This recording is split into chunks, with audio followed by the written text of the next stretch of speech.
With the dollar, it looks like we've had a bit of a bearish 24 hours and bearish right now at the moment. Price is falling out the sky at the moment here. Yep, on the hourly chart. We're not looking too good. So it looks like that DXY retracement is underway. So I'm looking to see if we can turn around. I was talking about some shorts. Actually, let me go to the capital one. There we go. So I was talking about some shorts yesterday on the retest of this consolidation.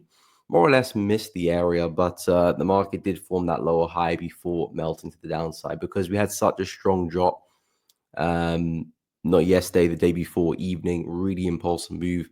And this was a very, very corrective move on the way up. So naturally, when you do see an impulse move followed by a very slow corrective move, most of the time you do see a continuation in the direction of that impulsive move. And we have seen that. And now we're seeing some follow through as prices taking up the lows. So this is still a bullish area for me, retesting that prior high coming into the 50 of the fib. If price can hold this, I do think this is a great place for a buy. You can see how many times price has rejected this level over there, over there, over there. So it has been a really steady level of support for the dollar. Should we break through? I'm not necessarily bearish on USD, but it might mean we have a bigger pullback to this area before pushing to the upside. And if you start breaking through that, we'll be back underneath this high here. And that's where things get a little bit awkward, because if the DXY does that, then that would lose my bullish bias for the dollar. And at that point, I'll be pretty bearish, looking at this as a big fake out and looking for a big swing to the downside. So if this momentum continues and we see price break below that 106,500 level, I will scrap the bullish bias completely and start talking about some sells. But at the moment, time still in a bullish area, so I'm going to see how price does develop here. At the moment, yes, we're looking very bearish, but things can change very quickly. If we do see some heavy rejection here, wicks, bullish engulfing candles, this could be a great place to look for some buys to anticipate price to turn around. And again, it doesn't have to be necessarily a buy all the way back to the swing high. There are other areas you can look to target and walk away for decent profit. But at the end of the day, this is bullish territory. So I'm looking for the dollar to bounce, even though we are looking pretty bearish at the moment in time. Euro, of course, is doing the exact opposite, looking pretty bullish. Looks like we're coming back into this area, pretty much the corresponding level to the dollar. Again, if I whip out the fib from the high to the low, I'm pretty sure we've hit 0.618 by now. Or we're coming into the 0.618, but again, coming into that level of resistance. So both euro and both the dollar are in areas where we could turn around. So I'm looking to see what we can do in these areas here, because this could be an area where we catch a nice swing high back to the low, looking for the next lower high in the sequence. We had a low over there, second lower high, and again, potentially, well, we do have that low, but potentially another lower high for potentially a new low. So the plan is to try and anticipate that lower high forming, and this is the area I would anticipate that high to form. So if I don't see rejection here and price does start breaking through, like I said, I won't be necessarily bullish in euro straight away. I do want to see euro to break back above this level of support before I start talking about some buys again, longer term that is. But if it does break through my area of confidence, then that would put me off the trade. I'm always looking to take trades in areas where we do have overlap and do have layers of confidence. If those layers of confidence don't hold, doesn't necessarily change my bias, but it might mean that I don't take a trade. So I need to see what price can do in this area. Same thing with the dollar, and potentially we could bounce from these areas. If not, then like I said, I will sit on my hands and see how price develops from there onwards. In terms of pound USD, same bias as usual, pretty much for the past few weeks, looking at more downside. This one has crept back into 1.235, which is this low here as well. So as I've been saying, there's two areas where I do like pound USD shorts. That's one of them. This is the second area. So if we don't hold that, I would wait to see what we can do at that level at 1.25. But we're trading at this area for now. I like how price is moving, very impulsive move. And as you can see, a very corrective push to the upside as well. So giving us that characteristic of a pullback. So looking to see what we can do in this area. At the moment, the last 4-hour candle closed pretty bullish with a pretty big wick to the downside. So it looks like the market had a bit of a fake to the downside in the lower time frames, acting as if it was going to push the downside, but momentum completely reversed. And now we're looking pretty bullish there with a pretty strong close there on the 4-hour chart. So looking to see if that momentum can reverse. get some wicks to the upside, a nice bearish engulfing. That's kind of what I'm looking for. Stops above the high, and of course, looking to target back at this low here as well. So from a risk reward point of view, if you can find a nice entry there in the 4-hour, even lower time frames, still be looking at a pretty healthy risk reward. And should price break through that, then the next level I'm looking at is the 1.25 area.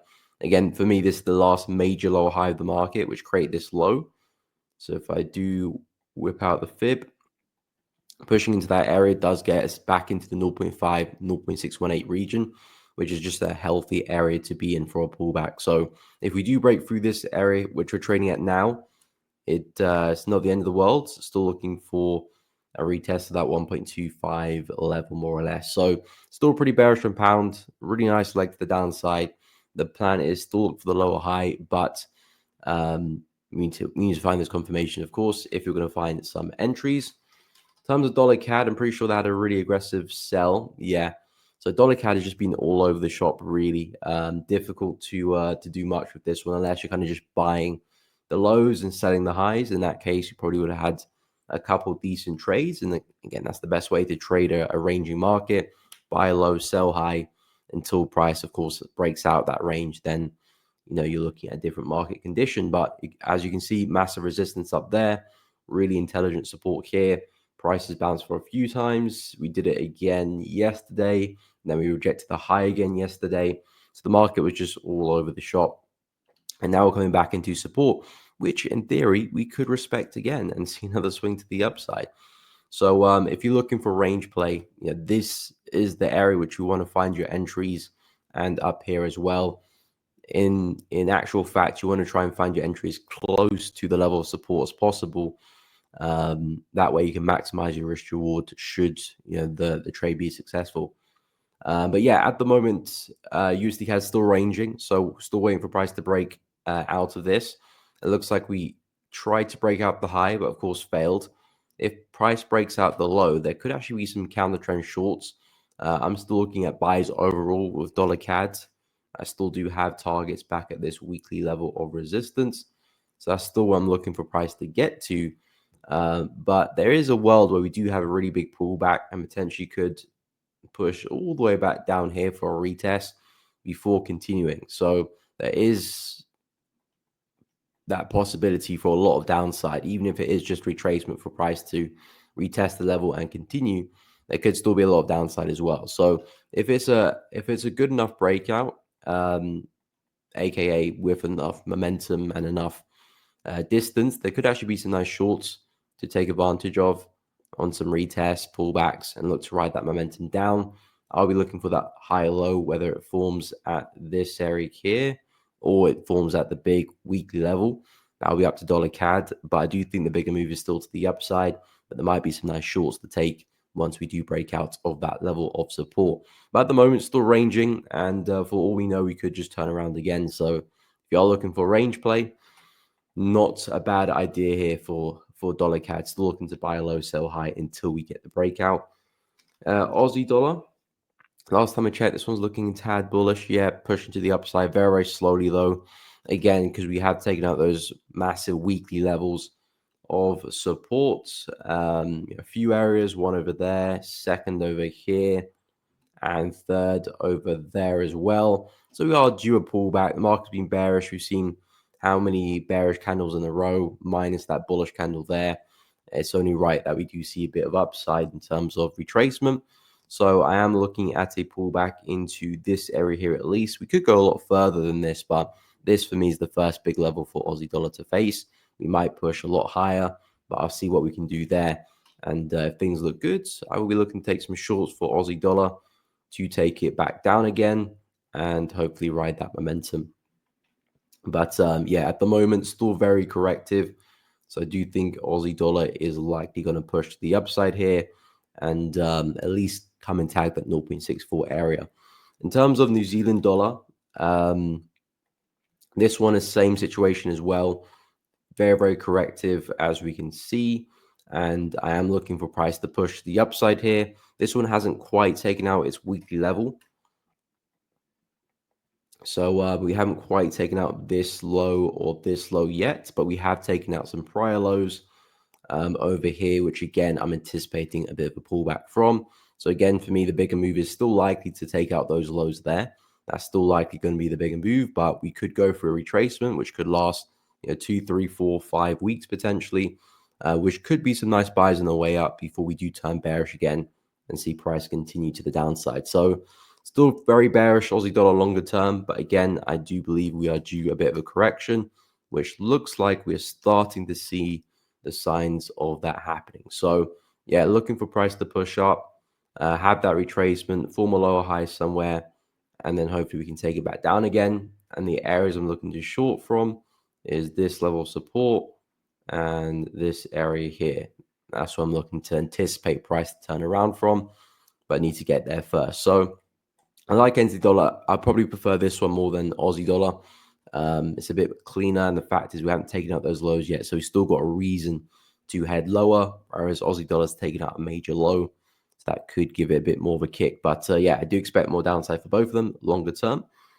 In terms of gold and silver, gold last time I checked was looking very bullish. Yes, it is very, very bullish, breaking through the highs there. So in my book, it looks like gold is probably going to go and test the highs back at 27.88, 27.90, and probably put some new ones in as well. So yeah, gold looking very bullish. It's a confident breakout, healthy breakout. So I would favor some break and retest opportunities now with gold for a push back to the swing high, and probably further at that point as well. But this range here has been put to bed, and now the market is looking very, very bullish. So yeah, I would have to say I'm bullish on gold.